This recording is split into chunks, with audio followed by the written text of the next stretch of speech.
Oktubre 2015, sa isang export waiting area sa Port of Manila, isang bagay na hindi kapani-paniwala ang natuklasan. Isang lumang sasakyan na nakatakda nang isakay sa isang kontainer papuntang Timog Silangang Asya. Isang puting Toyota Vios 2004, model isang laspak na taxi na halos handa ng i-scrap. Habang dumadaan ito sa scanner biglang natigilan ang kamay ng opisyal ng customs. Sa screen sa espasyo para sa spare tire sa ilalim ng trunk may isang hugis na hindi dapat nandun. Isang bilok na bungo ang kurbada nga, tadayang mabutong binti na nakabaluktot at sa tabi nito isang parisukat na bagay. Nang buksan gamit ang isang cutting torch ang trang na perpektong isinara sa pamamagitan na welding ang tumambat sa mga investigador ay isang kalansay na nakabaluktot na parang sanggol sa sinapupunan at isang itim na bag na puno ng inamag na dolyar. Ito ay si Elena Reyes, isang babaeng taxi driver na nawala 11 taon na ang nakalilipas. 11 taon siyang nakakulong sa trang ng sarili niyang taxi. Nang mawala si Elena isinara ng pulisya ang investigasyon dahil lamang sa isang salita mula sa isang kapwa driver na kusanglop na nagpunta sa istasyon. Nakapulot daw siya ng malaking pera at tumakas na. Mula noon ang kanyang asawa at anak na babae ay namuhay na may stigma ang pamilya, ang isang babaeng nabulak sa pera at inabandona ang kanyang pamilya. Ngunit nang muling buksan ang kaso sunod-sunod nakakatuwang bagay ang nagsimulang lumitaw. Ang rehistro ng sasakyan ng biktima ay patuloy na binabayaran sa loop ng 11 taon mula sa account ng ibang tao walang mintis. At ang katumbas ng 50 milyong pisong dolyar na natagpuan sa tabi ng kalanse ay mga high-grade counterfeit bills na walang halaga. Bakit siya nakakulong sa trang na kotse kasama ng pekeng pera kilala sa palayaw na reyna ng madaling araw dahil sa kanyang kasipagan at pagiging maagang pumasok sa trabaho? Ito ang kwento ni Elena Reyes, isang taxi operator na hindi tumanggi sa pagmamaneho sa gabi para lang makalikom ni pangmatrikula sa kolehiyong kanyang anak. Oktubre 17, 2015, Sabado. Daang segunda manong sasakyan ang nakahanay sa export waiting area ng Manila International Container Terminal. Puspusan ang pagkakarga nga sasakyan sa mga container na patungong Timog Silangang Asya. Nakataon na ang linggong iyon ay isang Special Operations Week na ipinag-utos Bureau of Customs BOC laban sa pagpupuslit ng mga nakaw na sasakyan. Vehicle 47, pasok na sigaw ngang operations foreman sa kanyang radyo. Isang puting sedan, ang dahan-dahang hinila papunta sa mobile vehicle scanner. Isang 2004 model na Toyota Vios puti LPG. May mga kalawang na sa iba't ibang bahagi ng body at natuklap na ang pintura sa ilalim ng bumper. Si Benigno Ben Ramos, isang opisyal mula sa Customs Intelligence and Investigation Service, ay nakaupo sa harap ng monitor matamang nakmamasit. Veterano na siya, mahigit 20 taon nang nagsusuringang nga container at sasakyan sa Port of Manila. Sa screen lumitaw ang internal structure ng sasakyan sa itim at puting anino. Ang engine room, ang cabin, ang tangke ng gasolina, sa ilalim ng upuan, sa likod lahat ay dumaan sa screen. Ngunit sa bahagi ng trangkong, saan dapat nakalagay ang spare tire na pahinto ang kamay ni Ben, may kakaiba siya imahe sa monitor. Isang parisukat na bagay at sa tabi nito, isang balangkas na nakabaluktot. Inusok ni Ben ang kanyang upuan palapit at pinalaki ang imahe. Ano to? Bulong niya habang tinatanggal ang kanyang salamin. Pinunasan niya ang alikabok sa lente gamit ang manggas ng kanyang damit at isinuot itong muli. Nanigas ang malabi ni Ben nang muli niyang tingnan ang screen. Isang bilok na hugis ng bungo makurba na parang tadyang mabutong binti na nakatupitaw. Ito lahat ng pagkarga. Holdang shipping ng Vehicle 47, pasigaw na utos ni Ben habang biglang tumatayo. Tumahimik ang buong lugar. Agad na ipinaalam ni Ben ang sitwasyon sa BOC Investigation Unit at sa Philippine National Police PNP. Wala pang isang oras dumating na ang nga sasakyan ng PNP Soco scene of the crime operatives sa lugar. Pinilit buksan ng maimbestigador ang trunk ng puting Vios, ngunit hindi ito gumalaw. Malinaw ang mga markangang tinunaw na metal sa paligid ng mabisagra at lock. May gumamit ng welding para permanenteng isara ang trunk. Dalhin ang cutting torch. Utos ng Soco team leader habang nagsusuot ng guwantes.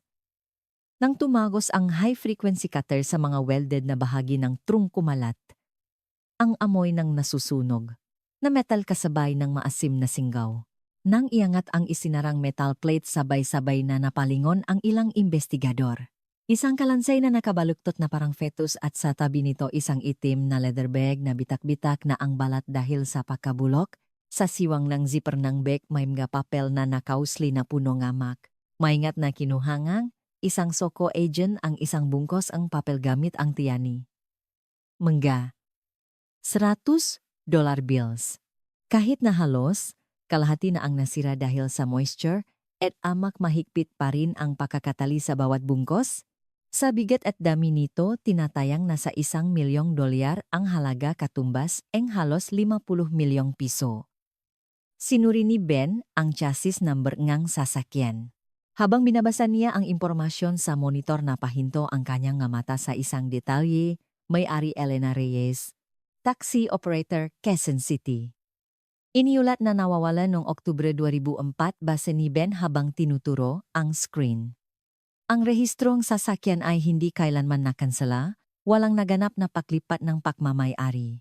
Dahil hindi ito sumailalim sa taunang inspeksyon sa loop ngang 11 taon ilang beses itong pinadalhan ng LTO nga abisong paglabak at multa at idineklara pa itong for apprehension.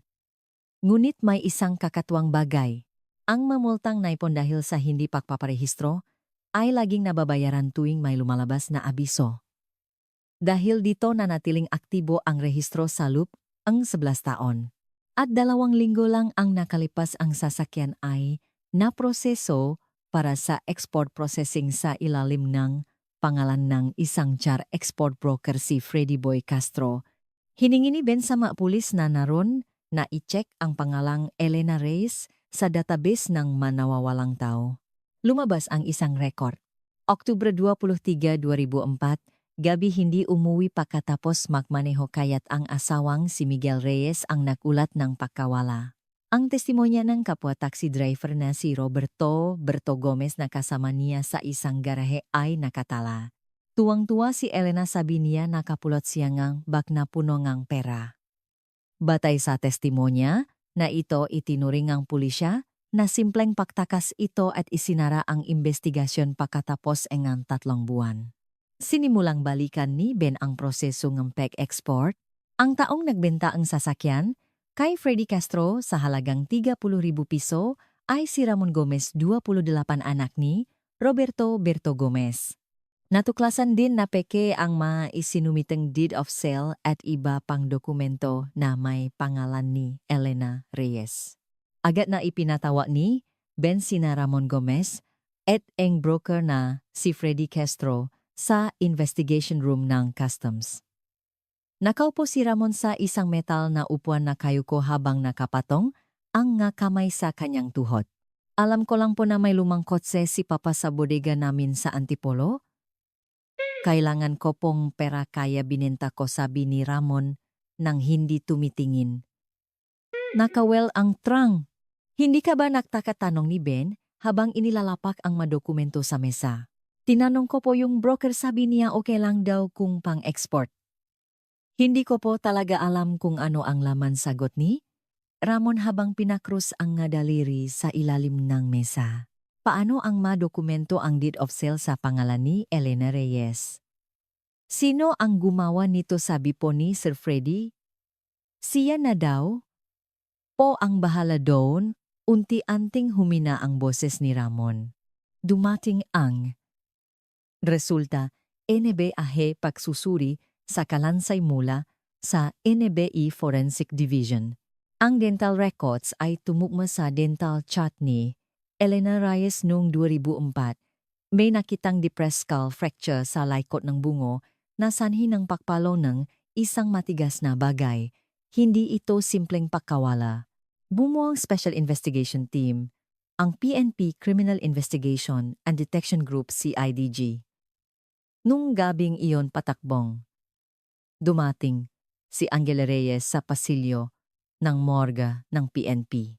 Nakasuot siyang isang nursing aid uniform na may nakapatong na jacket na hindi pa naisasara.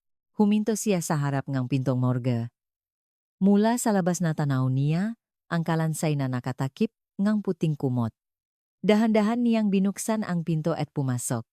Lumuhod siya sa harap ng gabuto. Matagal siyang hindi gumalof. Nakasapo ang mga kamay sa sahig. Inay, basag ang kanyang boses. 11 taon inay inakala kong iniwan mo kami dahil sa prasabi ni Angela habang nakasupsop ang muha sa sahig. Sana hindi to gabi-gabi kong pinakdarasal. Yon, nagsimulang manginig ang kanyang nga balikat. Tanging ang iyak ni Angela ang umalingaw-ngaw sa lup ngang morgue. Inilatag ni Captain Marco Vargas ang pinuno. NG, Special Team, ang report mula kay Ben Ramos sa kanyang mesa. Ang detalyeng pag-export ng mga testimonya ni na Ramon Gomez at Freddy Castro at ang mga pekeng dokumento ay maayos na nakasulat doon. Matagal na tinitigan ni Vargas ang litrato ng mga dolyar mula sa bakbago niya kinuha ang telepono. NBI Question Documents Division. Si Captain Vargas ito ang siege. May ipapadala kay Ming counterfeit bills para sa urgent examination. Pagbaba ang telepono binuklat niya ang huling pahina ng report. Isang linya mula sa police record noong 2004 ang nakagaw ngang kanyang pansin. Saksi Roberto Gomez kasama sa garaheng biktima. Huling nakausap sa telepono noong gabi ngang pakawala. Kumuha si Vargas ng pulang balpen at kinuhitan ang linyang iyon. Habang isinasara ang balpen sinabi niya kay Ben Sir, Ben, pakituloy ninyo sa customs ang investigasyon sa mga peking dokumento at sa broker na si Freddy Castro. Kami na ang bahala rito. Tumango si Ben. Humarap si Vargas sa kanyang computer. Nagtip siya ng isang pangalan sa search bar. Antonio Diaz. Detective na humawak sa kaso ni Elena Reyes. Noong 2004. Nagretiro noong 2012. Isinulat ni Vargas ang contact number na lumabas sa isang papel. Kailangan nating balikan ang gabing iyon 11 taon na ang nakalipas bulong niya sa sarili. Oktubre 20, 2015. Sa isang makipot na eskinita sa Tondo, Maynila may isang lumang bahay na nakatayo. Sa paso sa labas ng gate may mga nalantang bulaklak. Nang pindutin ni Captain Vargas ang doorbell may narinig siyang yaba ng sinalas mula sa loop. Ang nagbukas ng pinto ay si Antonio Diaz na kasuot ng kulay abong tracksuit. 62 taong gulang 3 taon ng retirado. Malayo sa dati nitong imahe bilang isang matikas na detective baksak na ang kanyang nga balikat. CD. Diaz po ba tanong ni Captain Vargas habang ipinapakita ang kanyang ID. Ako si Captain Marco Vargas ng PNP CIDG. Mula pa sa Chemcrim alam ko na kung bakit ka nandito, sabi ni Diaz matapos sulyapan ang ID at tumango pinapasok siya. Sa ibabaw ng mesa sa salamay nakalatak na diaryo. Kalansay natagbuan sa loob ng in-export na sasakyan sa Port of Manila ang headline. Tiniklop ito ni Diaz at inilagay sa tabi. Si Elena Reyes po yon diretsahang sabi ni Vargas pagkaupo. Alam ko. Nabasa ko sa diaryo sagot ni Diaz, hawa ang tasengang kapahabang nakatingin sa ibaba. Gusto ko pong malaman ang nangyari noong 2004. Bakit niyo po isinara ang kaso bilang paktakas tanong ni Vargas habang inilalabas ang kanyang kwaderno. Matagal na tinitigan ni Diaz ang kanyang kape bago nagsalita. Noong panahong iyon may sunod-sunod na holdapan sa bus sa area namin kaya lahat ng tauhan ng investigation unit doon nakatutok. Ako lang mag-isa ang humawak sa kaso ni Elena. Inilapak ni Diaz ang tasa. Tapos may isang kapwa-driver niya na kusa nang nagpunta sa istasyon. Si Berto Gomez. Si Berto pa ang nakusa. Siya mismo ang lumapit. Pagupo pa lang sabi niya agad tuwang-tuwa. Si Elena nakapulot daw bag na puno pera. Detalyado at consistent ang testimonya niya. Binuksan ni Diaz ang isang drawer at kinuha ang isang lumang notebook. Halos mapunit na ang brown na leather cover nito. Huminto ang kamay niya sa isang partikular na pahina. Pero may sinabi pa si Berto, sabi ni Diaz habang itinutulak ang notebook sa mesa. May isa pa raw kasamahan sa garahe, si Andres Lim na laging sumusunod-sunod kay Elena. Sinabi niyang imbestigahan din daw namin yon. Si Berto ang unang nabanggit tungkol sa pextol ni Andres Lim. Tanong ni Vargas itinigil ang pagsusulat at tinitigan si Diaz. Tinuro ni Diaz ang pahina sa notebook. Nakasulat doon sa lapis Berto Gomez. Walk-in, naktip tungkol kay Andres Lim. Sigurado ako si Berto ang unang nagsabi niyan. Nanlit ang mga mata ni Vargas habang nakikinig. Tinapik-tapik niya ang ballpen sa notebook bago muling nagtanong. Sinuri niyo po ba ang phone records? Tumawag si Elena kay Berto noong gabiing pakawalan niya 10:47 PM, 3 minuto at 22 segundo ang usapan.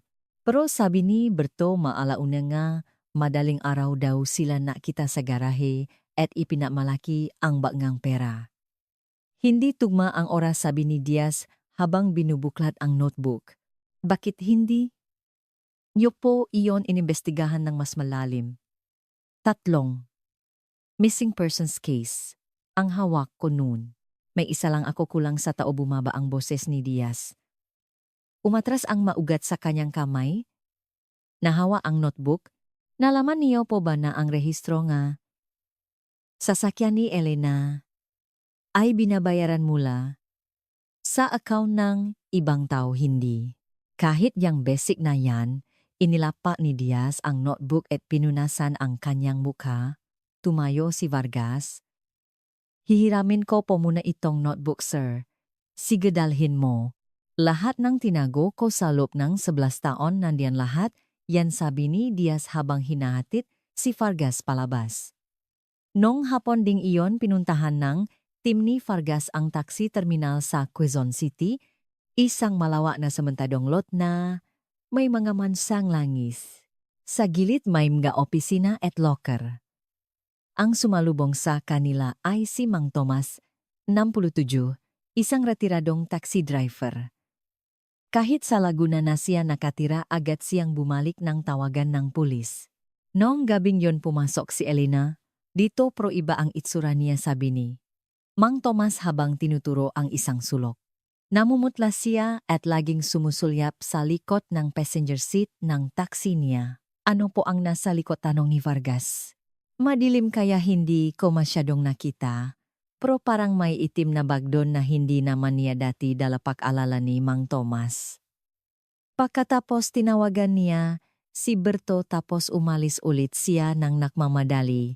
Wala po bang sinabi si Elena sa inyo? Lalapit sana siya sa akin para may sabihin pero bigla siyang tumahimik. Yumuko si Mang Tomas. Kung kinausap lang niya ako, may nagbago kaya 11 taon ko nang iniisip yan. Tinapik ni Vargas ang balikat ni Mang Tomas at umalis. Ipinatawa ng team ang asawa ni Elena, si Miguel Reyes. Nakatira sa isang maliit na apartment sa Quezon City. Si Miguel, 61, ay dumating na naka-wheelchair dahil sa kapansanan sa isang binti. Yung kalansi po ba sa Port of Manila, si Elena nangabungat ni Miguel. Opo.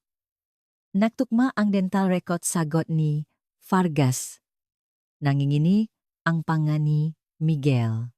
Mahigpit niyang hinawakan ang kanyang matuhod at matagal na hindi nagsalita. Ano po ang nangyari sa bahay niyo noong Oktubre 22, 2004? Ilang araw na kaming nag-away dahil sa tuition ni Angela. Nagtalo kami ulit nung gabing yon at padabog na umalis si Elena. Yon na pala ang huli. Kinabukasan pa po kayo nga, gabi nag-report na nawawala siya 18 oras ang lumipas. Bakit po normal lang sa taxi driver na hindi umuwi ngang isang araw? Akala ko nag-overnight, trip lang o natulog kung saan. Nanginginig na uminom ng tubig si Miguel. Inilabas ni Vargas ang isang folder. Mr. Reyes, pagkatapos niyo pong iripot na nawawala, ang asawa niyo chinek niyo online ang detalye ng life insurance policy niya. Tumapon ang tubig mula sa baso ni Miguel. Ginawa ko yon. Kasi kung totungang tumakas siya, baka may makuha kaming insurance benefit. Nalugi ang printing press namin, puro utang na lang. Ang natira hindi ko alam kung paano babayaran ang tuition ni Angela. Pasigaw na paliwanag ni Miguel. Wala kongge. Ginawang masama. Kay Elena hindi sumagot si Vargas. Chinichigan lang niya si Miguel. Paglabas negra, kwarto lumapit isang detektive, si Officer Leo Santos. Kapten, nakuha ko na po ang huling LPG refilling record ni Elena. 10:15 p.m. sa isang 4-hour station malapit sa Makati. Anong meron sa paligid ng station? May convenience store po sa tabi pero sarado na ang ngayon. Nahanap namin ang night shift employee noon, si Isabel Garcia. Nagtatrabaho. Nasa isang kumpanya sa Maynila. Sige, kausapin natin siya agad. Makalipas ang 2 araw, kinausap ng team si Isabel Garcia sa isang coffee shop sa Makati. 32 taong gulang, isang office worker. Umulan po noong gabing yon, simula ni Isabel. Mga lampas sa 10 p.m. may taxi na nakaparada sa tapat. Yung babaeng driver paikot-ikot habang may kausap sa telepono, balisang-balisa. Ano po ang itsura niya? Tanong ni Vargas. Para siyang humihingi ng tulong, ilang beses siyang yumuko habang kausap niya. Pagkatapos ng tawag matagal, siyang nakaupo sa loob ng taxi, laging tumitingin sa likod. Sinabi niyo po ba ito sa pulis noong 2004? Wala pong nagtanong sa akin, nanginginig na sabi ni Isabel. Kung kinausap ko lang sana siya, minsan iniisip ko pa rin yon. Isinara ni Vargas ang kanyang notebook at sinabi kay Officer Santos Buo na ang huling galaw ni Elena. Galing siyang Makati, inihatid ang pasahero na kita ang bag, nag-isip sa tapat ng convenience store tapos tinawagan si Berto. Pero Captain, sabi ni Santos, ang testimonya ni Berto, 1:00 ng madaling araw sila nagita sa garahe. Ang tawag ni Elena, 10:47 p.m. sa Makati. Hindi tugma ang oras at lugar. Lumabas si Vargas ng coffee shop. Hinangin ang pahina ang kanyang notebook. 3 ang anggulo si Berto na hindi may paliwanag ang oras ng tawag. Ang asawang si Miguel na nag-check ng insurance at ang misteryo ng itim na bag. Pupuntahan natin mismo si Berto. Bukas pupunta tayo sa Caloocan. Oktubre 24. Bumaba si Captain Vargas at Officer Santos sa hagdanan ng isang basement apartment sa isang lumat siksikang residential area sa Caloocan City. Namamasa ang pader at may mga nakatambak na delivery box sa tapat ng pinto. Nag-doorbell si Vargas. Matagal na walang sumasagot. Nang akmang kakatok na, si Santos bumukas ang pinto. Ang nagbukas ay si Berto Gomez. Sa edad na 57, mukha siyang mas matanda. Lubok ang kanyang pisngi at maluwag ang suot na t-shirt. Kung ikukumpara sa litrato niya noong 2004, parang nabawasan siya ang 20 kilo. PNP-CIDG po si Captain Vargas. Nanigas ang nga mata ni Berto. Namuti ang nga buko ng kanyang daliri na nakahawak sa pinto.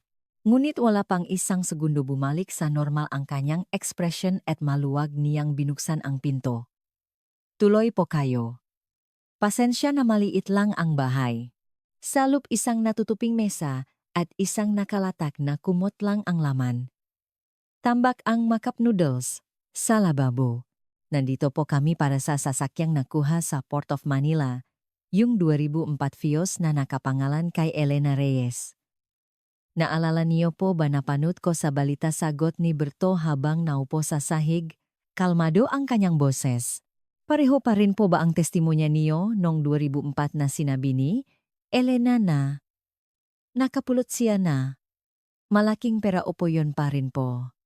Nakita kami sa garahe. Nang madaling araw, tuwang-tuwa siya habang pinapakita ang bag. Nakatingin sa sahig si Berto. Hindi agad sumagot si Vargas. Dahan-dahan niyang binuklat ang folder. Mr. Gomez, may itatanong lang po ako, sabi ni Vargas nang hindi inaalis ang tingin sa folder. Ang sasakyan ni Elena hindi kailanman nakansela ang rehistro pagkatapos siyang mawala. Ganun po ba, tango lang ni Berto? Pero ang rehistro sa LTO at ang insurance niya mula Nobyembre 2004 hanggang Setyembre ng taong ito 11 taon na walang palyang nababayaran. Inilabas ni Vargas ang isang dokumento. At lahat ng multa dahil sa hindi pagpaparehistro binabayaran din agad. Bahagyang gumalaw ang nga daliri ni Berto pero hindi pa rin siya tumitingin. Nakuha na po namin ang bank account kung saan galing ang nga bayad. Itinuro ni Vargas ang dokumento. Account niyo po ito sa BDO, Mr. Gomez. Tumahimik ang kwarto. Tanging ang patak ng tubig mula sa gripo ang maririnig. Dahan-dahang itinaas ni Berto ang kanyang ulo. Yun po ba, nakatiwangwang kasi ang sasakyan niya. Ayokong magkaproblema si Elena kapag bumalik siya, kaya ako na ang nabayad. Salop nga.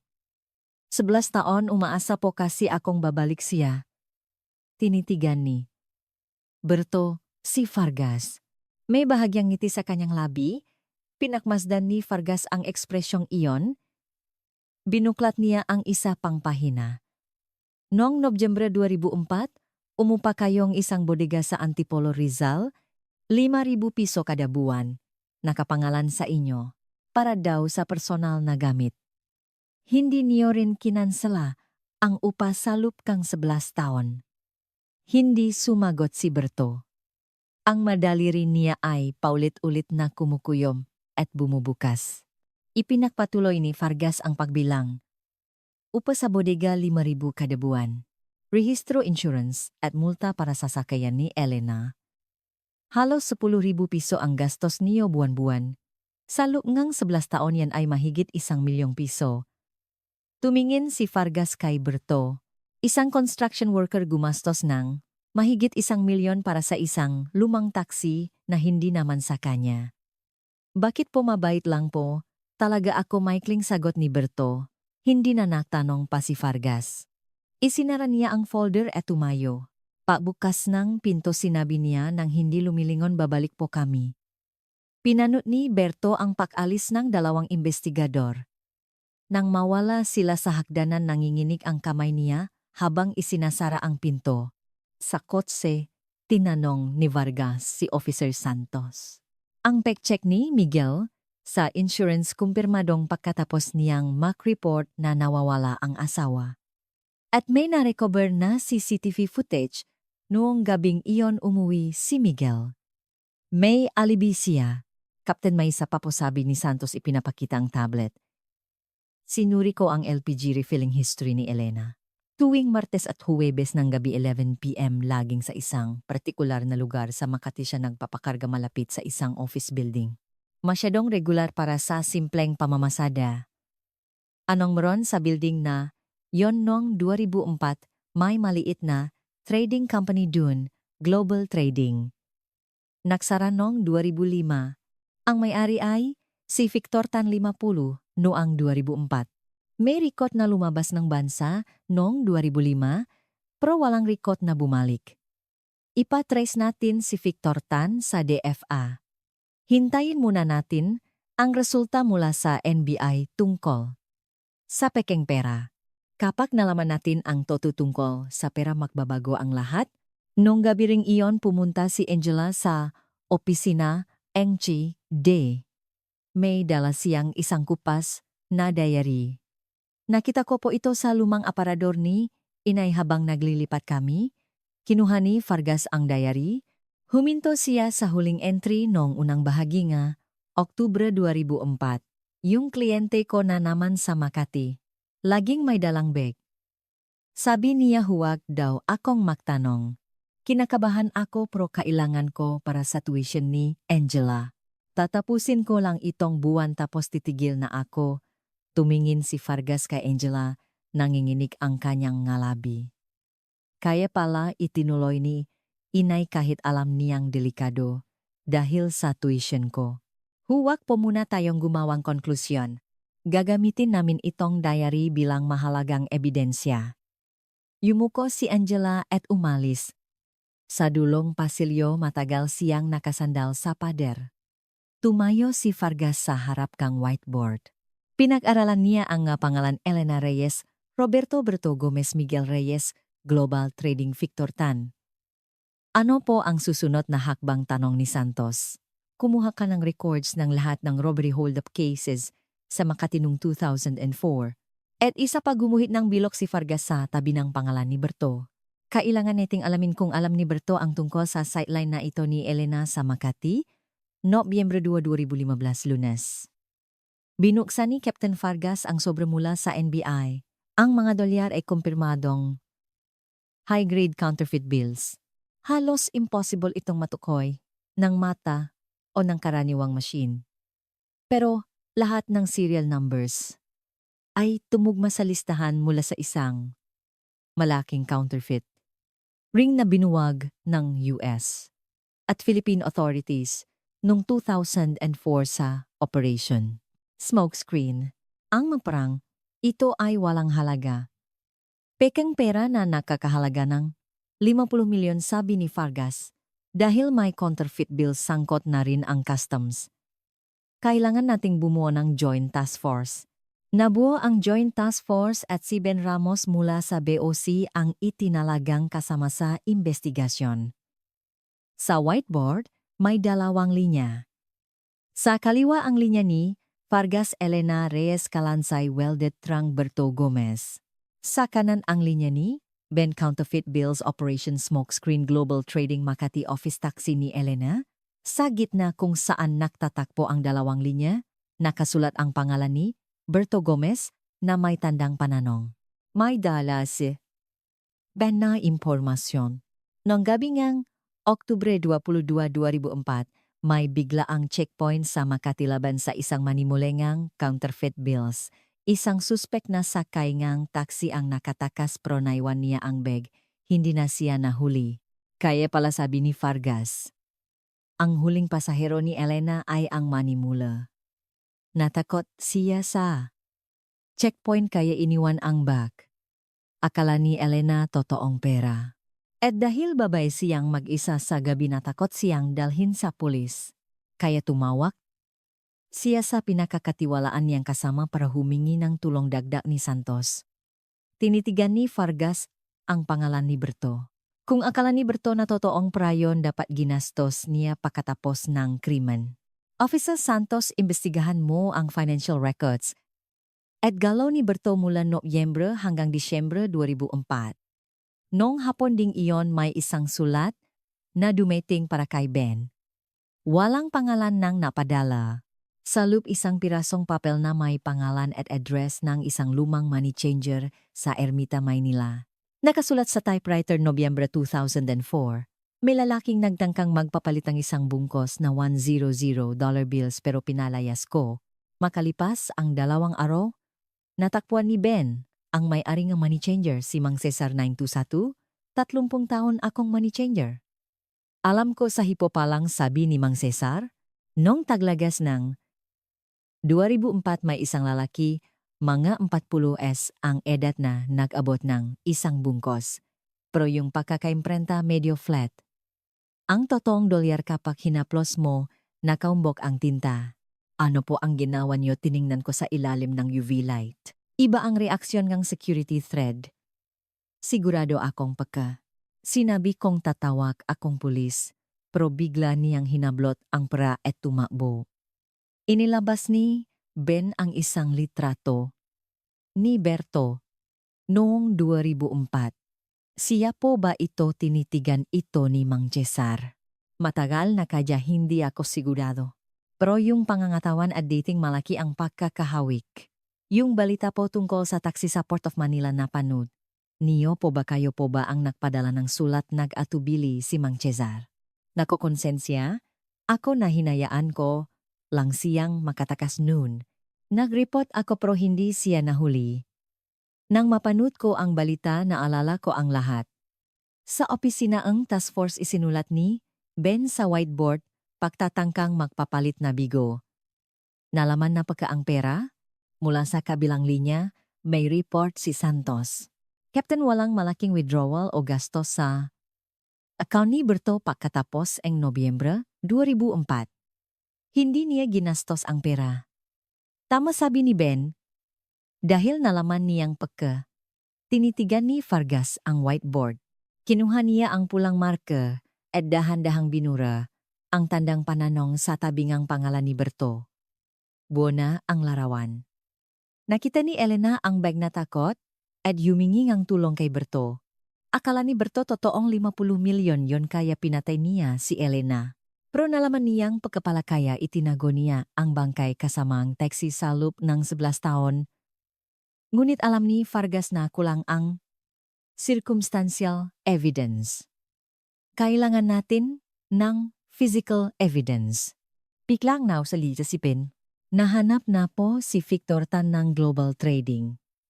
Nasa Pilipinas pala at pumayag sa isang video call. Makalipas ang 2 araw na sa monitor na si Victor Tan 62. Kilala niyo po ba si Elena Reyes? Tanong ni Vargas. Regular taxi ko yun sagot ni Tan. Para saan po tagahatid nga matauhan ko sa opisina sa Makati, para kay Elena ordinaryong pasahero lang kami. Hindi niya alam kung ano ang laman ng bag. Ano po ang nangyari noong gabi ng Oktubre 22, 2004 tumawag ang isa kong tauhan sabi niya may nakasunod sa kanya. Habang tumatakas sa kayong taxi nakakita siyang checkpoint kaya iniwan niya ang bag at bumaba. Sino po? Ang tauhan na yon, gumagamit siya nga alias. Nakatakas na siguro palabas ng bansa. Hindi ko na rin alam. Pagkatapos ng tawag sinabi ni Vargas hindi sangkot si Elena sa krimen. Kailangan lang niya ngang para sa tuition ng anak niya kaya nakbulag-bulagan siya sa pagkataong ang delikadong pasahero niya. Ngayon kailangan nating kunin ang physical evidence. Ipa-forensic exam ang bodega sa Antipolo at ang mga welding marks sa trunk. Nobyembre 10, 2015. Pumasok ang nasasakyan ngang soko sa isang bakubakong daan sa paanan ng isang bundok sa Antipolo. Sa dulo ng daan may isang bodega. Kalawangin na ang kandado sa pinto. Nang buksan bumulaga ang amoy ng luma at alikabok, makapal ang alikabok sa sahig at pader. May gabakas lang ng paa malapit sa pasukan na nangahulugang hanggang doon lang pumupunta ang may-ari ng bodega.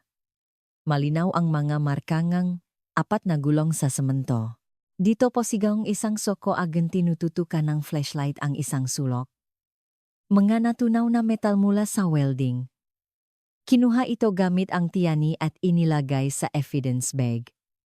Ipadala agad sa NBI utos ni Vargas. Ikumpara ang composition nito sa manakuha sa trunk.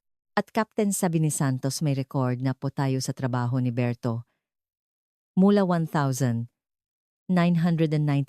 hanggang 2,000 and 2 welder po siya sa isang taler sa Grace Park, Caloocan. Kung maktakma ang brand na welding rod, direktang may aiknay natin si Berto sa krimen. Nobyembre 12, dinala si Berto sa CIDG. Mas lalo siyang pumayat. Mr. Gomez, nagtrabaho po kayo bilang welder dati tama opo, dati po. May nakuha kaming welding residue sa bodega sa Antipolo. At nakaveltin ang trunk ng taxi. Nanigas ang panga ni Berto. Hindi ko po ni-weld yon. Inilipat ko lang ang taxi sa bodega para hindi manakaw. Ni-weld ko ang ilalim kasi kinakalawang na maintenance lang po. Pakmamalasakit sabi ni Vargas. Habang nagsasalita, si Berto bumukas ang pinto.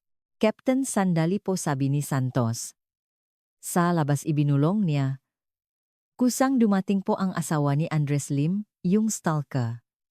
Sabi niya sinundan daw ngang asawa niya si Elena nung gabing yon.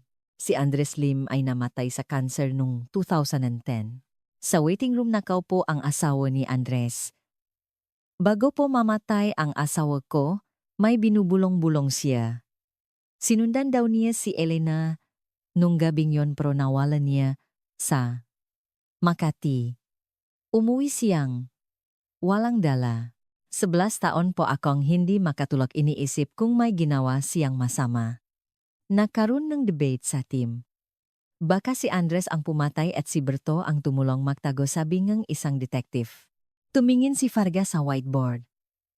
Dalawang bagay. Una, sino ang may kakayahang magweld ng trunk at magbayad ng lahat ng gastusin sa loob ng 11 taon? Ang stalker na si Andres na walang alam sa welding panggalawa.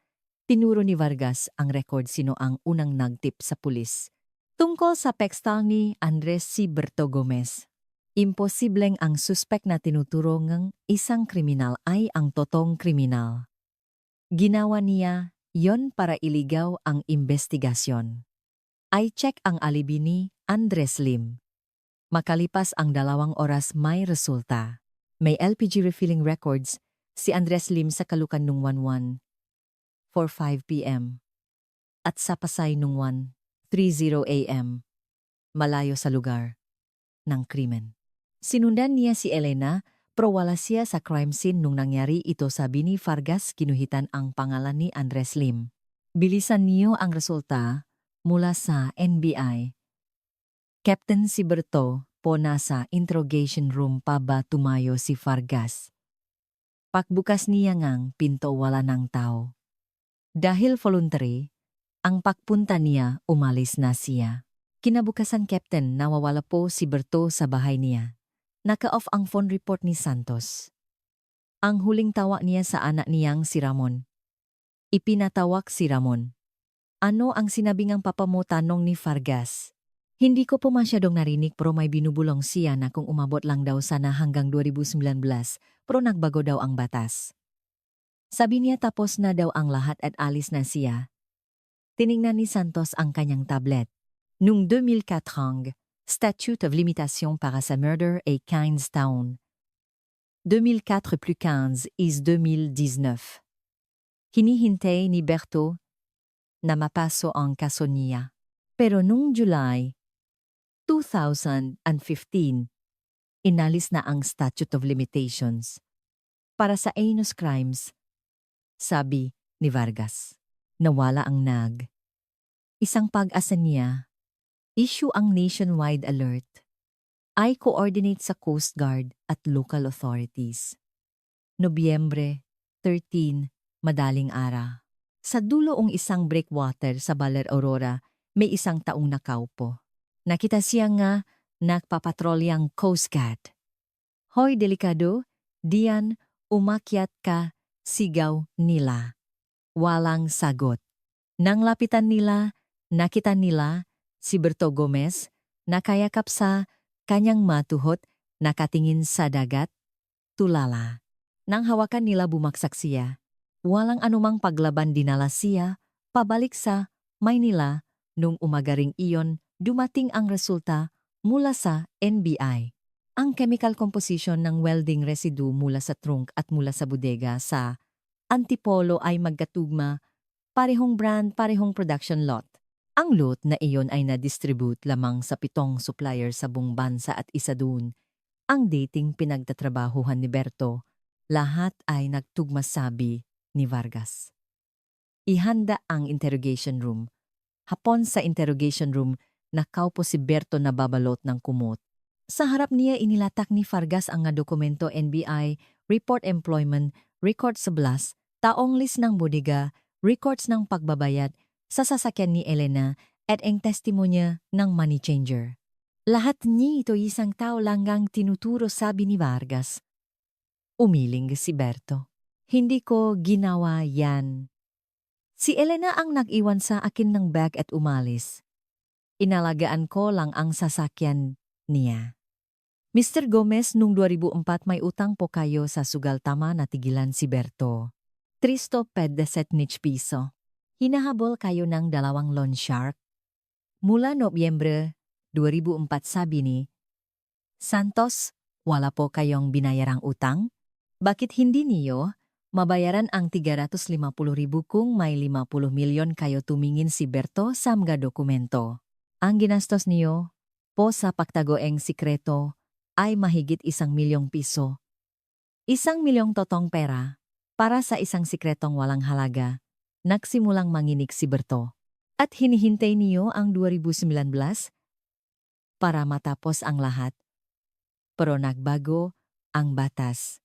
At ang sikretong iningatan mo, 11 taon ibinenta ng anak mo sa halagang 30,000 piso.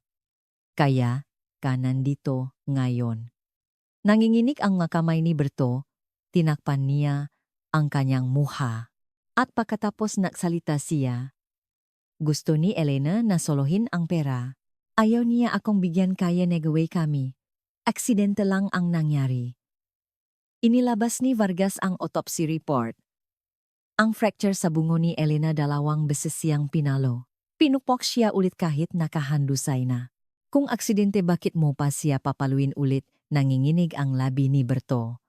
Ang pakwel sa trang, ang pagtago sa bodega, ang pagbabayad ng rehistro hindi yan gawa ng isang taong nataranta lang. Pinatugtog ni Santos ang recording ng testimonya ni Isabel. Para siyang humihingi ng tulong ilang beses siyang yumuko habang kausap niya. Natakot si Elena sabi ni Vargas, hindi niya kayang pumunta sa pulis ng mag-isa.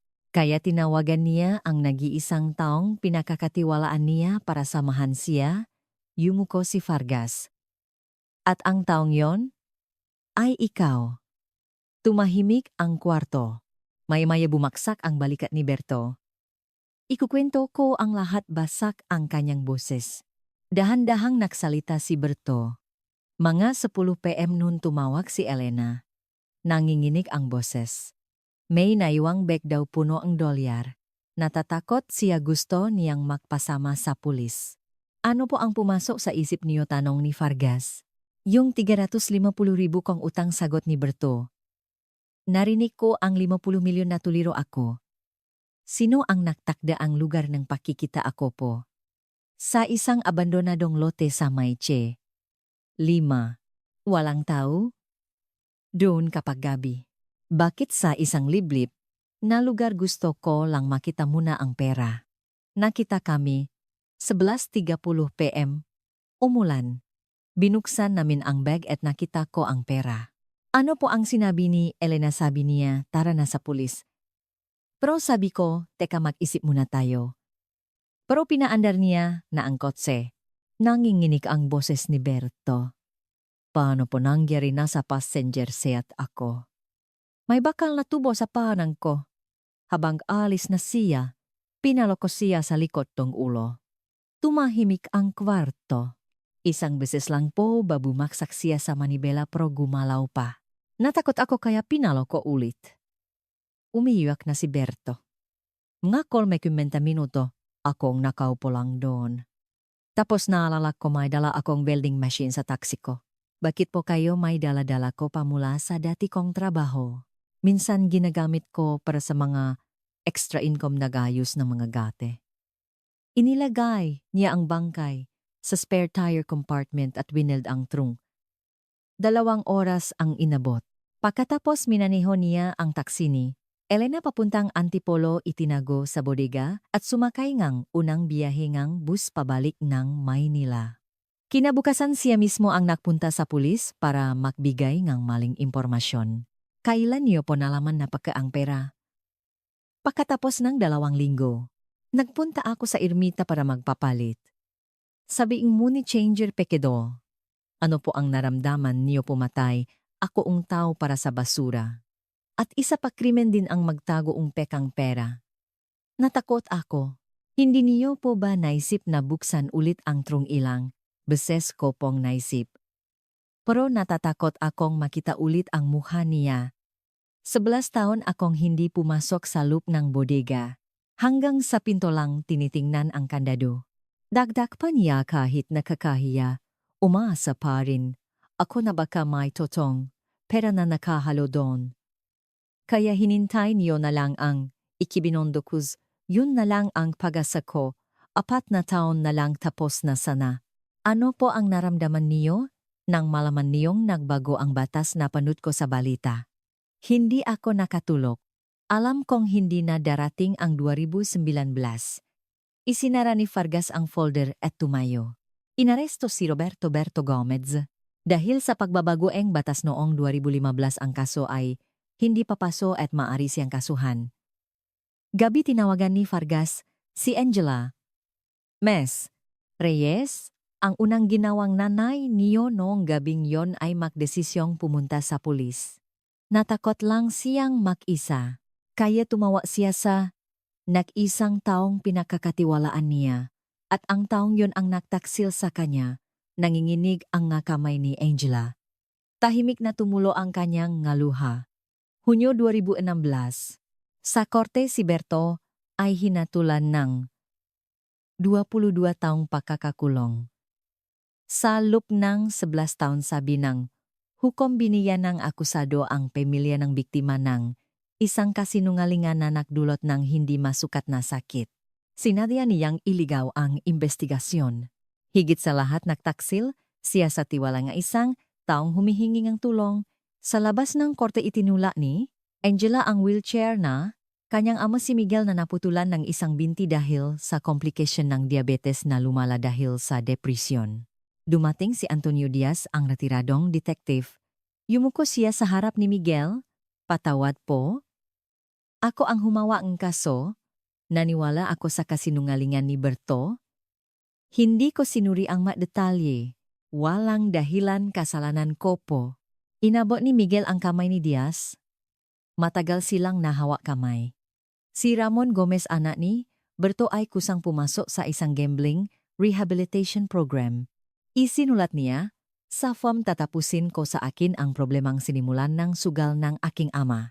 Dinala ni Angela ang malabi ng kanyang ina sa isang kolumbaryum.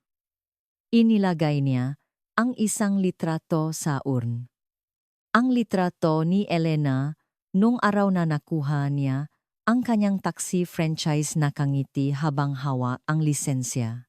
Sa guestbook isinulat ni Angela Inay, alam ko na ngayon, hindi mo kami iniwan. Isang lokal na pahayagan ang nagsulat tungkol sa kaso. Nabanggit ang palayaw ni Elena Sam nga kasamahan niya Reyna ng madaling araw. Ang pekeng pera ay nakatago na sa PNP evidence room. Sa Port of Manila, dumaan si Ben Ramos sa lugar kung saan niya unang nakita ang kalansay. Isang ordinaryong, hapon na lang ulit ito. Nung taklamik isang bagong poster, eng ilaw ang itinayo sa tapat ng dating garahe ni Elena sa Quezon City. Nagsisilbi itong liwanag para sa mga taxi driver na hanggang ngayon ay nakmamaneho pa rin sa gabi.